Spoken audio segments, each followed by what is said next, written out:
தமிழ் மொழியில பரம்பரை என்ற சொல் எப்படி வந்ததுன்னு உங்களுக்கு தெரியுமா?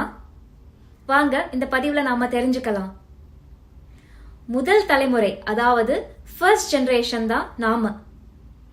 இரண்டாம் தலைமுறை நம்ம அப்பா அம்மா. மூன்றாம் தலைமுறை நம்ம பாட்டன் பாட்டி. நான்காம் தலைமுறை பூட்டன் பூட்டி. ஐந்தாம் தலைமுறை ஓட்டன் ஓட்டி. ஆறாம் தலைமுறை சேயோன் சேயோள். ஏழாம் தலைமுறை பரன் பறை. பரனும் பறையும் சேர்ந்துதான் பரம்பரைன்னு வந்துச்சு. எவ்வளோ ஒரு ஆழ்ந்த சிந்தனையோட 7 தலைமுறைக்கு பரம்பரை இப்படி ஒரு அழகான வார்த்தையை நம் முன்னோர்கள் உருவாக்கி இருக்கிறாங்க. இன்னொரு அழகு என்னதுன்னா, எந்த மொழியிலேயும் இப்படி உறவு முறைகள் இல்லை.